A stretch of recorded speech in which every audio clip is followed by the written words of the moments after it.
ঈশ্বর আসলে কে? সংসারের বেশিরভাগ মানুষের কাছে ঈশ্বর হলেন এই সংসারের রচয়িতা, পালনকর্তা। কারোর কাছে উনি জ্ঞাতা, কারোর কাছে উনি হলেন আস্থার প্রতীক, আবার কারোর জন্য শুধুমাত্র অন্ধ বিশ্বাস। কিন্তু এই ঈশ্বর কি কোনো শরীর, নাকি একটা বোধ, নাকি শুধুই শ্রদ্ধা? ঈশ্বর হলেন তিনি যিনি হলেন আপনার ইষ্ট।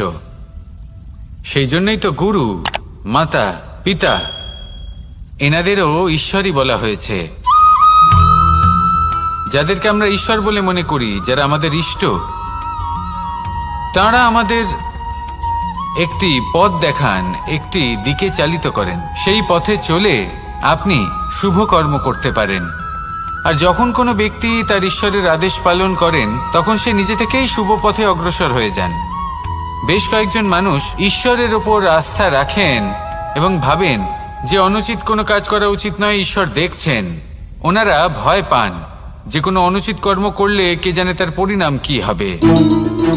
এমন অনেক ব্যক্তি রয়েছেন যারা ঈশ্বরকে বিশ্বাস করেন এবং জানেন যে ঈশ্বর তাদেরকে দেখছেন, তাই যে যে শুভ কর্ম ওনারা করেছেন তার ফল তারা অবশ্যই পাবেন। এবার আপনি ভয় পেয়ে ঈশ্বরকে বিশ্বাস করবেন, নাকি বিশ্বাসের দ্বারা ঈশ্বরকে বিশ্বাস করবেন, সেই সিদ্ধান্ত আপনারই। কিন্তু হ্যাঁ, যদি আপনার মনে ঈশ্বরের জন্য কোনো স্থান থাকে, যদি আপনার কোনো ইষ্ট থাকেন, যদি আপনি কাউকে ঈশ্বর মনে করেন, যার প্রত্যেক আদেশ আপনি পালন করে থাকেন, তাহলে বলি ঈশ্বর কখনো আপনাকে অনুচিত পথে চালিত করবেন না। আসুন আমার সাথে ভালোবেসে বলুন, রাধা রাধা। এই সংসারে ভিন্ন ভিন্ন ধরনের গাছ আছে, অসংখ্য ধরনের প্রজাতি আছে। কিছু গাছ পাতা দিয়ে থাকে, কিছু ফুল, কিছু ফল। কেউ ছায়া প্রদান করে, কেউ শীতলতা প্রদান করে, কেউ নিজেকে খুব কষ্ট দিয়ে এই সংসারের বিকাশে সহায়ক হয়ে ওঠে। কিন্তু এই সবার মধ্যে একটা বিষয় কিন্তু সমান। এরা প্রত্যেকেই পাতা ছাড়া, ফুল ছাড়া, ফল ছাড়া জীবিত থাকতেই পারে, কিন্তু কোনো বৃক্ষই শিকড় ছাড়া বেঁচে থাকতেই পারে না।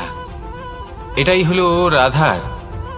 ঠিক সেইভাবেই আমাদের জীবনে শক্তি হোক, ধন হোক বা সাফল্য হোক, আমাদের বা আমাদের পরিবারের প্রসন্নতাই হোক, এই সব কিছুর আধার হলো, সবকিছুর মূল হলো পরিশ্রম। তাই জীবনে চিরকাল পরিশ্রম করতে থাকুন। যদি আপনি জীবনে মহান হবার পথে অগ্রসর হতে চান, তাহলে পরিশ্রম করুন। এই পরিশ্রম দ্বারাই নিজের পরিবারকে প্রসন্ন করুন, নিজের বন্ধুদের প্রসন্ন করুন, এই সমাজকে গর্বিত করুন। আসুন আমার সাথে ভালোবেসে বলুন, রাধা রাধা। এই সংসারের সব থেকে বড় রোগ কোনটা? কেউ বলবে মানসিক রোগ, কেউ বলবে সেই রোগ যা সর্পদংশনের ফলে হয়ে থাকে। এই সংসারে ভিন্ন ভিন্ন ধরনের রোগ আছে এবং তার সাথে ভিন্ন ভিন্ন ধরনের যন্ত্রণাও রয়েছে। এমন একটা রোগ আছে যা চোখে দেখা যায় না, যা আপনার শরীরে কোনো দাগ রেখে যায় না, কিন্তু আপনার আত্মাকে পর্যন্ত ক্ষত বিক্ষত করে, অসুস্থ করে তোলে, বিনাশ করে দেয় আপনাকে এবং তার সাথে আপনার আত্মাকেও। এই অসুখের নাম হলো লালসা। লালসা, যে কর্ম সাধন করেছেন তার থেকে বেশি ফল লাভ করার আশা। লালসা, যা আজ আছে তার থেকে অনেক বেশি লাভ করার ইচ্ছে। এই ইচ্ছে এই সংসারে সবার থেকে এগিয়ে থাকার আপনাকে প্রেরণা যোগাবে, কিন্তু তার জন্য আপনাকে অপরাধযোগ্য কাজ করতে উৎসাহিত করবে। আপনার বন্ধু, আপনার আত্মীয়, আপনার পরিবার, এই সবার থেকে আপনি কখন দূরে চলে যাবেন আপনি বুঝতেই পারবেন না। উচিত অনুচিত কোনটা, ধর্ম অধর্ম কোনটা, সব ভুলে যাবেন আপনি।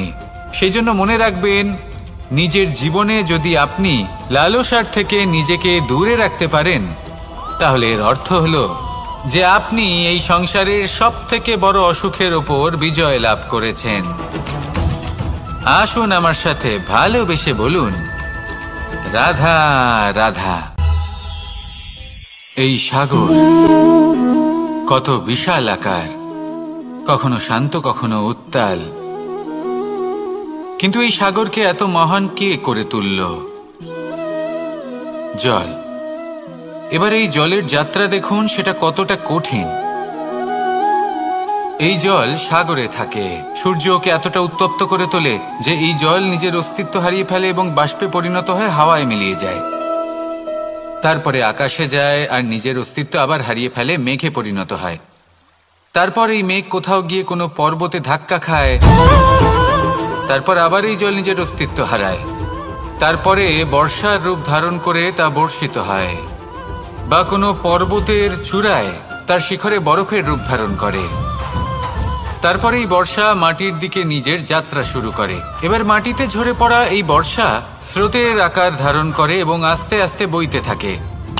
এই নদীর আকার ধারণ করে এবং নদী রূপে বইতে বইতে পাথরে ধাক্কা খায় বা কোনো পর্বতে ধাক্কা খায়, আর তারপর এই নদী এসে সাগরে সমাহিত হয়ে যায়। নদীর এই জল আবারও নিজের অস্তিত্ব হারিয়ে ফেলে, কিন্তু এইবার সেই জল নিজেই সাগরে পরিণত হয়। এটা আমাদের সকলের জন্য একটা শিক্ষা যে এই সংসারে জীবন এবং সময়ের হলো এক অনন্ত যাত্রা। এই সংসারে যা কিছু আছে তার সূত্রপাত কোথাও একটা হবেই।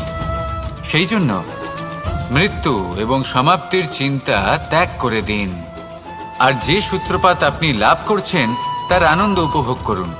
ভেবে দেখুন আপনি কিভাবে শ্রেষ্ঠ কর্ম করতে পারেন যাতে এই সংসার এবং এই সমাজ, এই দুইয়ের মঙ্গল সম্ভব। আসুন আমার সাথে ভালোবেসে বলুন, রাধা রাধা।